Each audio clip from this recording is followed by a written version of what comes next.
মাধৱ। জয় গুৰু শঙ্কৰ সৰ্বগুণাকৰ, যা কেৰি নাহি কেও পাম, তোহাৰি চৰণকো ৰেণু শতকোটি, বাৰ এক কৰহো প্ৰণাম, বাৰ এক কৰহো প্ৰণাম। আমাৰ আজন্ম সেৱাৰ থলী আজি জ্ঞান সন্ধানী সত্ৰত সমবেত হোৱা আমাৰ মুখ্য সঞ্চালক বাপকে মুখ্য কৰি আমাৰ হাজৰিকা বাপ, আৰু বিশেষকৈ আজি অনুষ্ঠান ভাগি এটি সুন্দৰ বৰগীতেৰে সৈতে আমাৰ অনুষ্ঠান ভাগি আগবঢ়াই নিয়া আমাৰ আইগৰাকী আৰু তাৰ স্বামী আৰু সন্তান তিনিওকে আমি শুভাশীষ জনাইছো। ভগৱন্তই কৃপা কৰিছে, সংস্কৃতিবান পৰিয়াল সুন্দৰ হৈছে। এই সকলোকে মুখ্য কৰি লৈ আজি ভক্তিপ্ৰেমী ৰসগ্ৰাহী বাপাই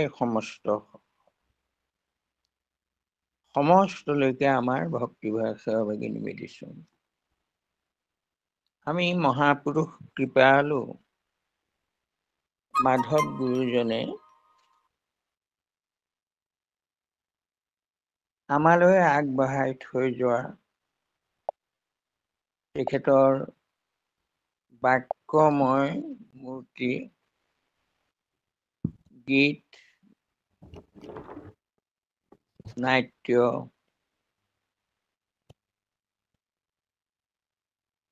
মহাগ্ৰন্থ, ঘোষা, এনেকুৱা অনুমান হয় যেন সঁচাকৈয়ে মহাপুৰুষ কৃপালু গুৰুজনে কোৱাৰ দৰে যে তুমি নহলে মই অসম্পূৰ্ণ। হয়, মহাপুৰুষ কৃপালু গুৰুজনৰ সকলো মহাপুৰুষ গুৰুজনক পৰিচয় কৰাই দিয়া আমাৰ একান্ত ভকত গুৰুজনেই হল মহাপুৰুষ মাধৱদেৱ। মহাপুৰুষে প্ৰচাৰ কৰা ধৰ্মতীৰ নামকৰণো কৰি থৈ গল। মহাপুৰুষ শংকৰদেৱৰ পৰমাৰ্থ কি সেয়াও প্ৰকাশ কৰি থৈ গল। যাতে সংশয় নাই, কোনো সংশয় নথকাকৈ মহাপুৰুষৰ ধৰ্ম প্ৰচাৰ কৰিলে। আৰু ভগৱন্ত কৃষ্ণৰ যিহেতু কৃষ্ণ সূৰ্য ভৈলন্ত উদিত, নাম ধৰ্ম কৰিলা বিদিত, নাম ধৰ্ম বিদিত কৰিবলৈ কৃষ্ণ অৱতাৰ হৈছিলে।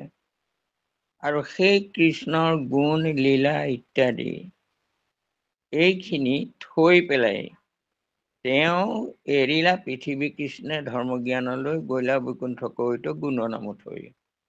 এই গুণ আৰু নাম তেওঁৰ লীলা শুদ্ধ সত্য গুণী লীলাই ধৰন্ত ৰাম আদি অৱতাৰ।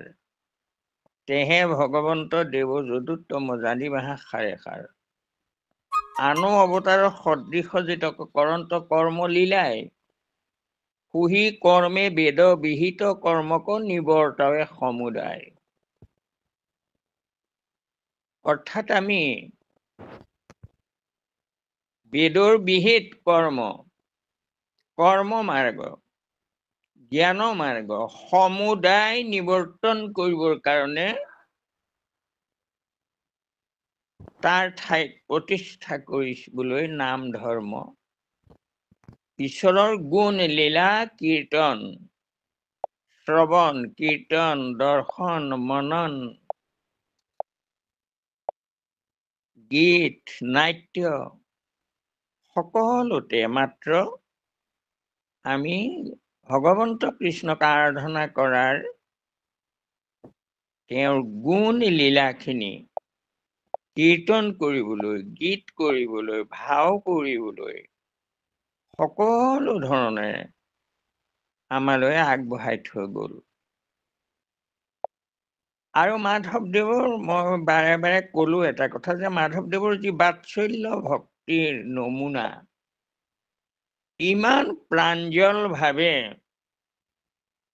গীততেই হওক, নাটতেই হওক, ইমান সুন্দৰকৈ তাৰমানে পৰিস্ফুট ৰূপে লীলাখিনি বৰ্ণনা কৰিছে, যেন আমি গাই গৈ থাকোঁতে যেন দেখি আছো কাহিনীটো।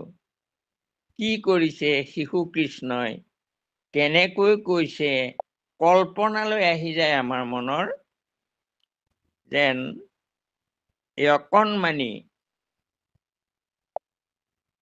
তাৰমানে বাৎসল্য বা এই অকণমানি ল'ৰাটিৰ তাৰমানে মনুষ্য লীলা দেখুৱাইছে, চোৰ চাতুৰি আদি মাধ্যমেৰে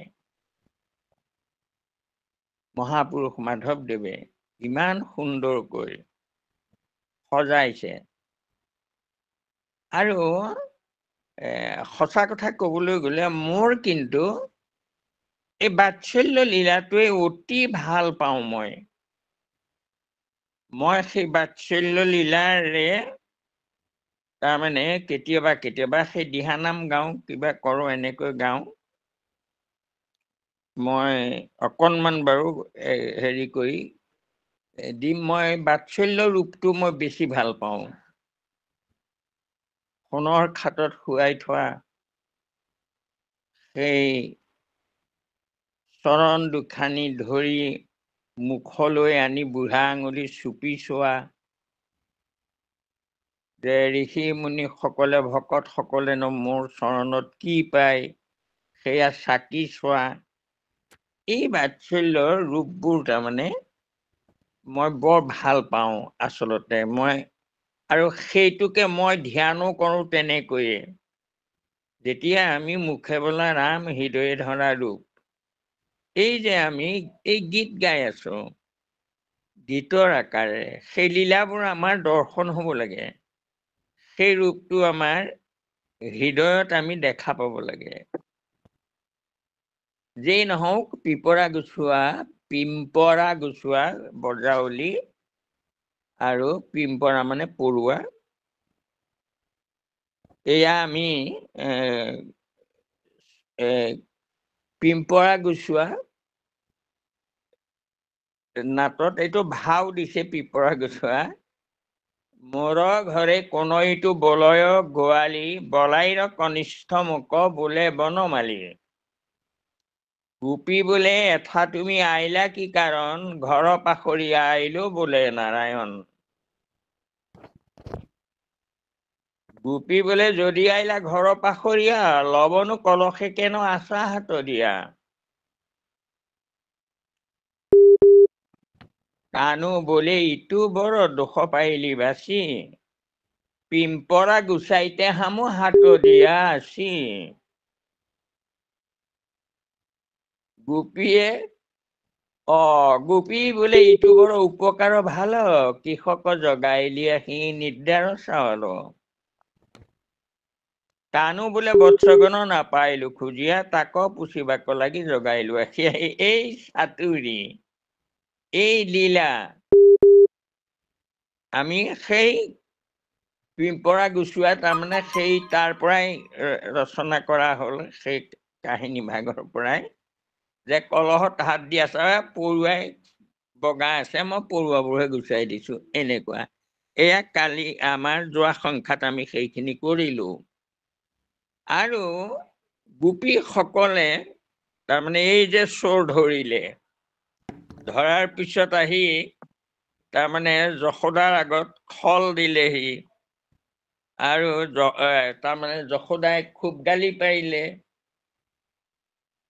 যে মোৰ ঘৰত কি দধি দুগ্ধ নাইকিয়া হৈছে, তই গোৱালিপাৰাত গৈ কিয় এনেকুৱা মোক কলংক দিছ, কি দৰকাৰ আছিলে, মই দধি দুগ্ধ নৈ বোৱাই দিব পাৰো, গতিকে মই বৰ বেয়া পাইছো এই বুলি যেতিয়া কৃষ্ণক গালি পাৰিলে, তিৰস্কাৰ কৰিলে, আকৌ চাতুৰি খেলিলে গোসাঁয়ে। আৰু সেই অংশটো আজি আমি গাম। আলমাই গালি তুমি নাপাৰিবা মোৰে, যতয় অপমান মোৰে দিয়া আছা বাৰে বাৰে, ভাৰে আমি শুয়াই আছো তাৰে। মা যশোদা, মোক আৰু গালি নাপাৰিবা, মোৰ অসহ্য হৈছে। ইমান অপমান দি আছা মোক, ভালে আমি শুয়া আছো তাৰে। ইমান অপমান দিছা, সকলো মই সহি আছো।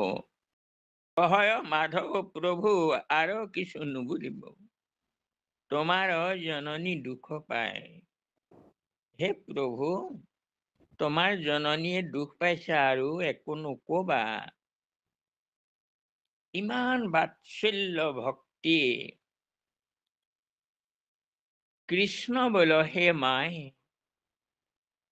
তোহ বিস্তৰ নাহি বলব, হামু তোহাৰি ভৰ্সনা সহব নাহি, কোন সাৰ পুৰাতন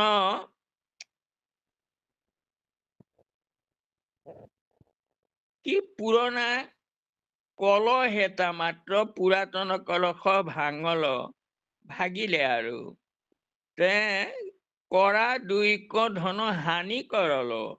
দুই কৰা ধন, সেয়া অৰ্থ কৈ গৈছো বাৰু, তথাপিও এয়া বচনত কৈছে, তাহে ক গাঁৱে নাহি সহল, আৰু কি সহব।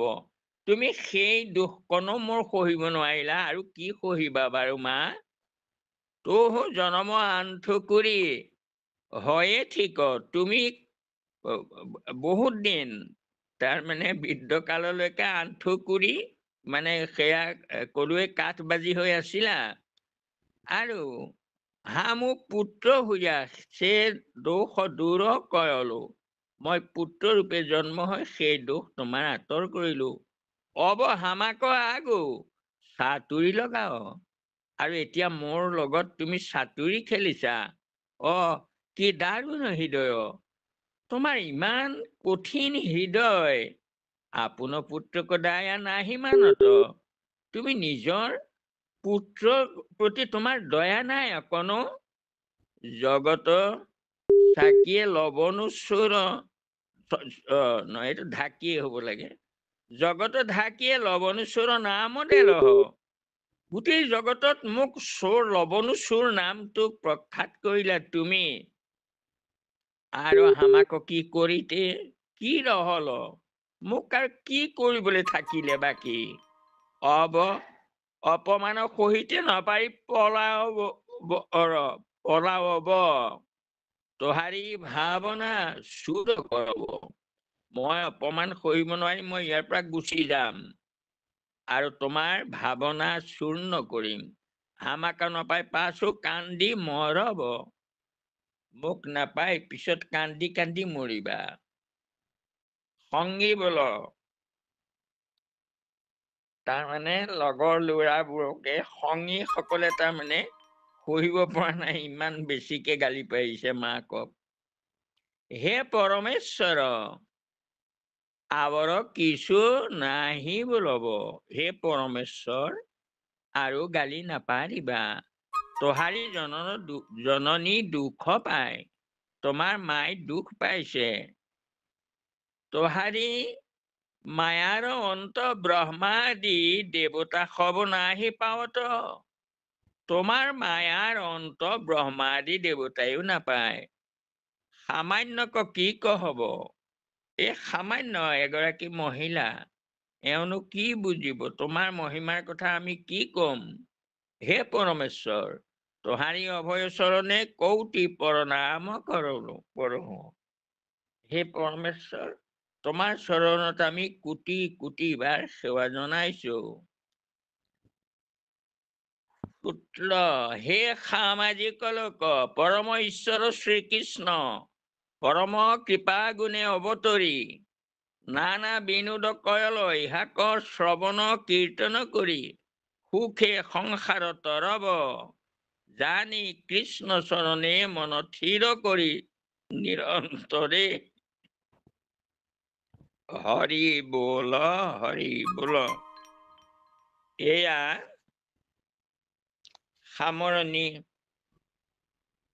পুত্ৰই কলে হে সামাজিকসকল পৰম ঈশ্বৰ শ্ৰীকৃষ্ণ পৰম কৃপাগুণে অৱতাৰ হল।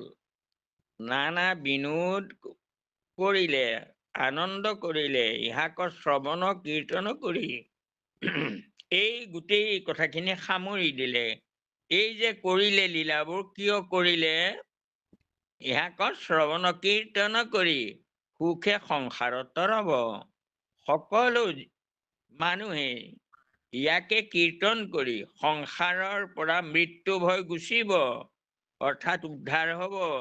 জানি কৃষ্ণ চৰণে মন থিৰ কৰি এই কথাষাৰ তত্ত্বটো জানি বুজি কৃষ্ণৰ চৰণত মন থিৰ কৰা, নিৰন্তৰে হৰি বোল হৰি। আৰু সকলোৱে নিৰন্তৰে এই কথাটোৱে ডাঙৰ কথা যে আমি ভগৱন্তৰ এই গুণ লীলাখিনি আমি ভাওনা কৰিবৰ কাৰণেই দিয়া নাই। গীত গাই আমি ভাওনা কৰিম নাচি বাগি, এইটো কাৰণেই দিয়া নাই। এই ভাওনাৰ লগত আমাৰ ভাৱনাটোও মিলিব লাগিব। ভাবিলে ভগৱন্তক পায়। গতিকে আমি এই যে পিপৰা গুচোৱা নাট ভাগিত কৃষ্ণৰ এই বাল্য লীলাবোৰ, এইবোৰ আমি চকু মুদি চাই থাকিব লাগে। যে কৃষ্ণই এয়া যশোদাৰ লগত এনেকুৱা কৰিছে, বোৱাৰী ঘৰত গৈ এনেকুৱা কৰিছে। এই যিটো বাৎসল্য প্ৰেম, সেই প্ৰেমটো আমাৰ মনলৈ আহিব লাগে আৰু নিৰন্তৰে আমি এইটো গায়ে থাকিব লাগে আচলতে। গতিকে সেইকাৰণে আমি তাৰমানে এয়া নাম কৰি হেৰি কৰি গাব পাৰো। এইখিনি কথা আমাৰ ভূপেন হাজৰিকাইতো লোকগীত কৰিয়েই গাই দিলে। মাহেৰে যশোৱাই আমাক লাগি অলপ তোৰ মৰম নাই, তোৰ ঘৰে আহি গৰু চাৰি ফুৰো, কৰ কৰা ভাত খাই মাই যশোৱাই। মাহেৰে যশোৱাই আমাক লাগি অলপ তোৰ মৰম নাই, কাঠ বাজি বুলি জগতে হাসয়, শুনি সুমৰিও হৰি, তোৰ ঘৰে আহি পুত্ৰ উপজিলো, ইটো দুখ দূৰ কৰি মাই যশোৱাই। মাহেৰে যশোৱাই আমাক লাগি অলপ তোৰ মৰম নাই। মই আগতে এই হেৰি খিনি লৈ পেলাই মই তাৰমানে সেই হেৰি কৰো, দিহানাম নেগা এনেকে দিহানামো গাইছিলো দেই। আৰু মোক মানুহবোৰে তাৰমানে খুব হেৰি কৰে, দিয়কচোন দিয়ক এই নামটো দিয়কচোন। মই নামটো অকমান একচৰণমান গাই দিছো বাৰু। এতিয়া গাব নোৱাৰো আৰু, উশাহ নিশাহ তাৰমানে হেৰি হৈ যায়। কৃষ্ণ কৃষ্ণ বুলি যশোদা ডাকিলা, যশোদা ডাকিলা, কৃষ্ণ বা কলৈ বা যায়, গোৱালি ঘৰতে দধি চুৰ কৰোতে বান্ধি থলে কোনোবাই, বান্ধি থলে কোনোবাই। এইটো আপোনাৰ সেই মধ্যলয়ত তাৰমানে হেৰি কৰিব পাৰি, তাৰপৰা দ্ৰুতলৈলৈ নিবগৈ লাগে। তাত সেই পদটো আপোনাৰ এই ভূপেন হাজৰিকাৰ হেৰি সেই গোৱা সেইটোকে হেৰি লগাব পাৰি। অ মাহেৰে যশোৱা আমাক লাগীয়া, অলপ তোৰ মৰম নাই,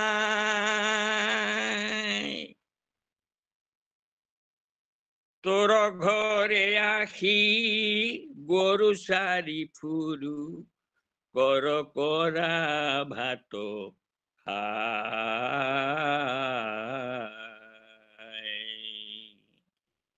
কৃষ্ণ কৃষ্ণ বুলি যশোৱা ডাকিলা, কৃষ্ণ বা কলৈ বা যায়, গোৱালীৰ ঘৰতে দধি চুৰ কৰোতে বান্ধি থলে কোনোবাই,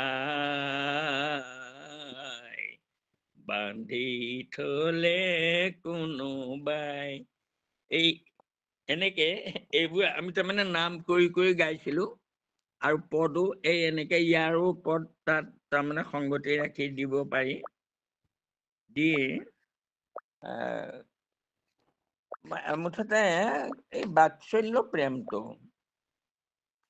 সঁচাকৈ ভাল লাগে। ইমান এই চাতুৰিবোৰ চকুৰ আগত যেন দেখি থাকো, কেনেকৈ গোপীয়ে আগভেটি ধৰিছে, কেনেকৈ আকৌ লবনো গাখীৰকণ তাৰমানে হাতত মুঠিটো গোপীয়ে যিফালে গৈ সোধে সেইফালে তাৰমানে মুঠিটো পিঠিফালে দি পেলাই সেইকণ গাখীৰকণ লৈ ঘূৰি ফুৰিছে, গোপীৰ লগত কথা পাতি আছে। আৰু সোণৰে তেতন কানাই তহঁৰৰ মুখতো কেনে লবনো গোন্ধাই বুলি যেতিয়া কলে, কোৱাৰ লগে লগেই তাৰমানে চান্সটো ললে কি যে ক'ত মোৰ মুখত গোন্ধাইছে, ক'ত গোন্ধাইছে মুখত। এনেকে কলে গোপীয়ে ভাবিলে নাই গোন্ধোৱা নে চাওঁ চাওঁ বাৰু মুখখন আ কৰি দিয়া, এইবুলি সেই চাপৰি পেলাই শুঙি চাব খোজোতেই সেই হাতৰ মুঠিত লুকুৱাই থোৱা পিছফালে থোৱা লৱণকণ মুখত সানি দিলে। কাণো বোলে শুনৰে গোপী নিদাৰুণী, তহঁৰ মুখত গন্ধ তই সে চুৰুণী। তাৰমানে বোলে সোণৰে ৰখীয়াই সোণ চুৰ কৰিলে, ধৰোতাক পাতিলে চোৰ, কাৰেঙৰ পদূলিত ডকাই পহৰীয়া উৰহি নাপাও ওৰ। এতিয়া চোৰে গৃহস্থক তাৰমানে আকৌ ওলটাই হেৰি কৰিলে, চোৰ ধৰিলে, আৰু গোৱালীবোৰ ঢপলিয়াই আহিলে, দেখুৱাই দিলে যে তহঁৰ মুখত গন্ধ তই সে চুৰুণি বুলি কলে।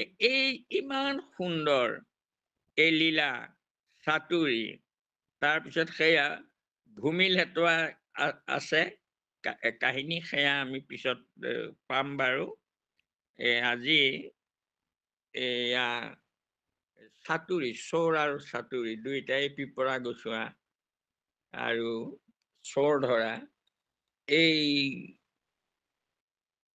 এৰিয়াত জুমুৰা দুইখনিতে এই কথাখিনিকে আমি অনুমান কৰিলো, দুইখনেই আমি আৰম্ভ কৰিছো।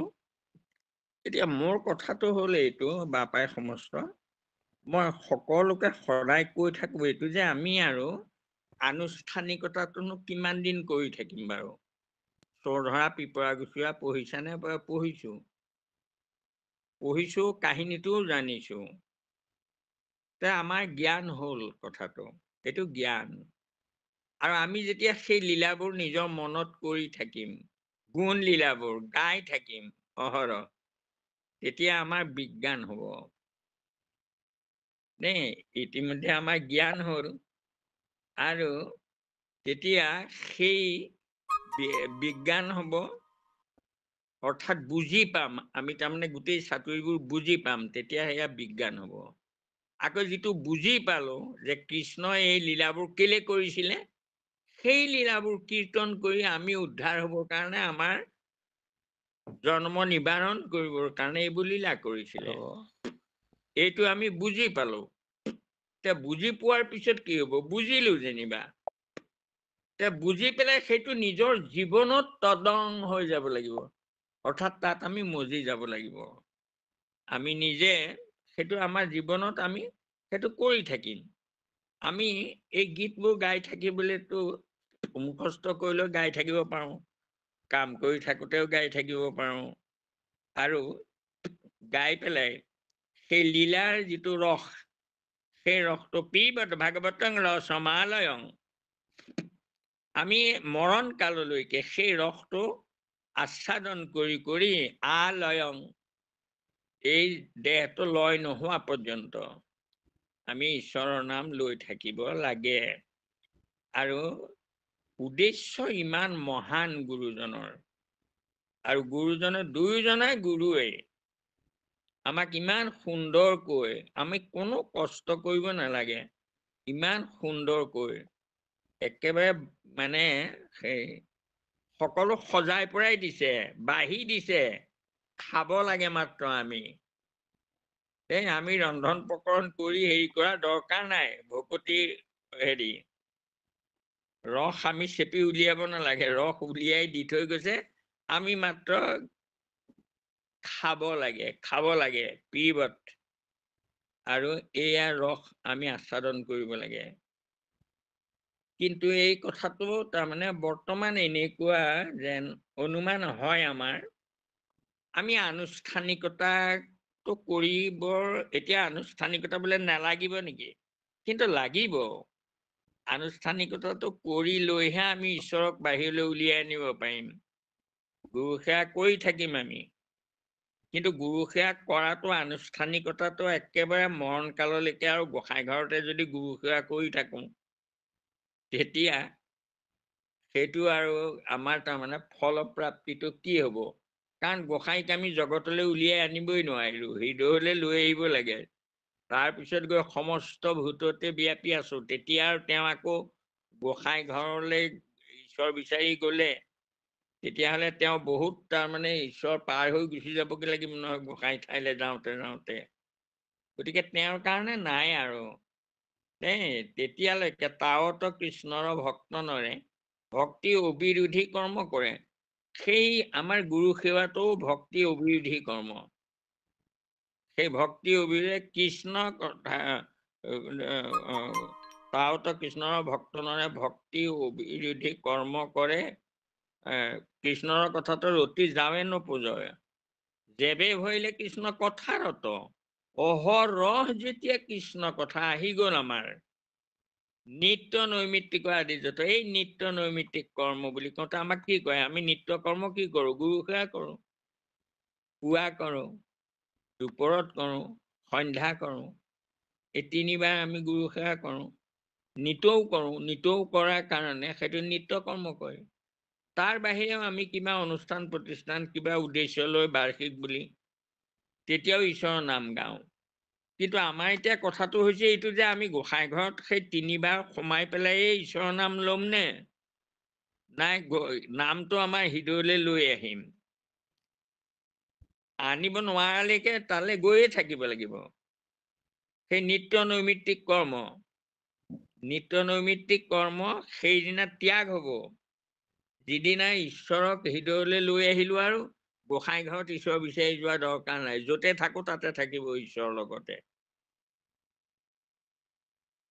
আৰু কোনো সময় নাই আৰু বোলে ৰাতিপুৱা কৰিলো, দুপৰীয়া কৰিলো, সময় নাথাকে তেওঁৰ, দেশ কাল পাত্ৰ ইয়াৰ কোনো বিধান নাথাকে। হৰি নাম কীৰ্তনত নাহি দেশ কাল পাত্ৰ, নিয়ম সংযম একো বিধি। আৰু এয়া আমি যে কৰি আছো, এইবোৰ আমাৰ আখৰা।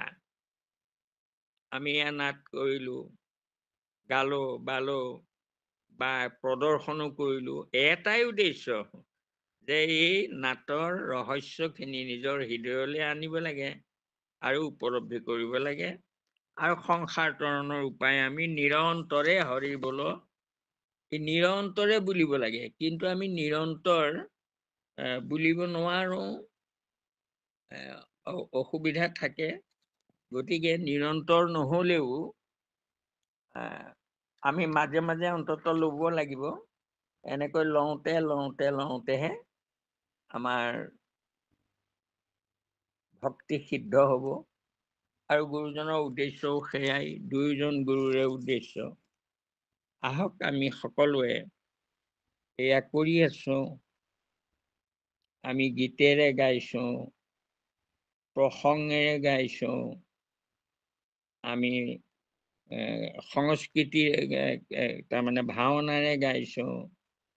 গোটেই কৃষ্ণৰ গুণ লীলাই আমি কৰি আছো আৰু কৰি থাকিম। আৰু সেই নামঘৰতে কৰাৰ পৰা আমাৰ একেবাৰে অন্তৰত কৰাটোলৈ গুচি আহিব লাগিব। অহৰহ কৰিম, আমি য'তে থাকো তাতেই কৰি থাকিম, মনেৰে কৰি থাকিব আমাৰ। তেতিয়া আমাৰ ভক্তিৰ ৰহস্য হ'ব তেতিয়া। গতিকে যে কি নহওক, আমি লাহে লাহে এয়া অগ্ৰসৰ হৈছো। এইখিনিকে তাৰমানে আপোনাসকলৰ মোৰ মনলৈ মই বুজি পাইছো, মোৰ মনলৈ যি আহিছে তাকে দুআষাৰ মোৰ মনৰ পৰা মই প্ৰকাশ কৰিলো। ইয়াত হ'ব পৰা অপৰাধখিনি আপোনাক মূৰীখন কৰিব। আৰু তাতে আৰু 2-4টা হেৰি কৰিলোহেঁতেন, কিন্তু খুব মোৰ ভাগৰ লাগে বৰ, আজিকালি বৰ ভাগৰ লাগে। ৰাতিপুৱা অনুষ্ঠান কৰোঁ, তাৰপিছত আকৌ সেই দুবেলিও অলপ অকণ তাৰমানে কৃষ্ণ মাধৱ এইখিনি কৰিবলৈ যাওঁতে হ'ব পৰা অপৰাধখিনি, সমস্ত অপৰাধ আমি নিজৰ গালৈকে লৈ আহিছো।